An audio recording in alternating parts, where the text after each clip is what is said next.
कहानी अब एक ऐसे खतरनाक मोड़ पर आ खड़ी हुई है जहां नफरत और साजिशों का खेल पूरी तरह से पलटने वाला है। अभी तो ये शुरुआत है और आने वाले एपिसोड्स में सस्पेंस का जो नया जाल बुना जाएगा उसकी उम्मीद किसी को नहीं थी। सोहराब खान जो खुद को इस खेल का सबसे बड़ा खिलाड़ी समझ रहा था, अब उसी के घर में उसी की सबसे करीबी मोहरी यानी शरीन उसके खिलाफ एक ऐसा खौफनाक कदम उठाने जा रही है जो सोहराब ने अपने सपनों में भी नहीं सोचा होगा। शरीन को धीरे धीरे ये एहसास होने लगा है कि सोहराब सिर्फ उसका इस्तेमाल कर रहा है और वक्त आने पर वो उसे दूध में से मक्खी की तरह निकाल फेंकेगा। इसी खौफ और नफरत में आकर शरीन हवेली की रसोई में चुपके से सोहराब की चाय में एक धीमा जहर स्लो पॉइजन मिला देगी। जैसे ही सोहराब वो चाय पीता है उसकी तबीयत अचानक बिगड़ने लगती है। उसे समझ ही नहीं आता कि उसके साथ क्या हो रहा है।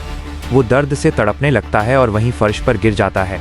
शरीन दूर खड़ी मासूम बनकर ये सब देख रही होती है, लेकिन अंदर ही अंदर वो मुस्कुरा रही होती है क्योंकि उसे लगता है कि उसने सोहराब को अपने रास्ते से हटा दिया है। लेकिन ट्विस्ट यहाँ आता है, जहर की मात्रा कम होने की वजह से सोहराब की मौत नहीं होती बल्कि वो बेहोश हो जाता है और उसे तुरंत हॉस्पिटल ले जाया जाता है, जहाँ डॉक्टर उसकी जान तो बचा लेते हैं लेकिन वो कोमा जैसी हालत में चला जाता है। दोस्तों, कहानी में आगे जो सस्पेंस आने वाला है वो आपके होश उड़ा देगा। लेकिन उस बड़े ट्विस्ट को जानने से पहले अगर आप हमारे चैनल पर बिल्कुल नए हैं और इस ड्रामे की ऐसी ही दिलचस्प और अनसुनी प्रेडिक्शंस रोजाना देखना चाहते हैं तो हमारे चैनल को अभी के अभी सब्सक्राइब जरूर कर लें। अब जब सोहराब हॉस्पिटल के बेड पर बेसुध पड़ा है तो हवेली में एक नया पावर गेम शुरू हो जाता है। सरबुलंद को सोहराब की इस अचानक बिगड़ी तबीयत पर गहरा शक होता है। वो हॉस्पिटल के डॉक्टरों से मिलकर सोहराब की मेडिकल रिपोर्ट की बारीकी से जांच करवाता है। जब रिपोर्ट सामने आती है तो सरबुलंद के होश उड़ जाते हैं। रिपोर्ट में साफ लिखा होता है कि सोहराब को कोई बीमारी नहीं थी बल्कि उसे धीमा जहर दिया गया था। सरबुलंद तुरंत हवेली लौटता है और गुल जमान के साथ मिलकर हर एक नौकर और घरवाले से कड़ाई से पूछताछ शुरू कर देता है। शरीन ये देखकर बुरी तरह घबरा जाती है कि अब तीर सीधे उसकी तरफ आ रहा है। खुद को फंसता देख शरीन इस पूरे मामले का रुख मोड़ने के लिए एक बेहद घटिया चाल चलती है। वो जहर की शीशी चुपके से रबिया के कमरे की अलमारी में छुपा देती है ताकि सारा इल्जाम रबिया पर आ जाए और सरबुलंद अपनी ही पत्नी पर शक करने लगे।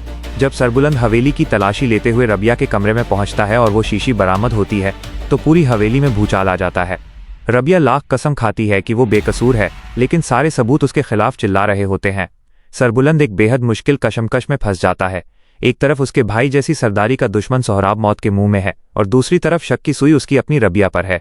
कहानी का ये सस्पेंस अब एक ऐसे मोड़ पर आ गया है जहां हर किरदार एक दूसरे को शक की निगाह से देख रहा है और असली कातिल शरीन साए की तरह पीछे छुपकर हंस रही है।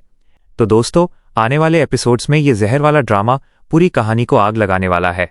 अब आप लोग कमेंट करके अपनी राय जरूर दीजिए।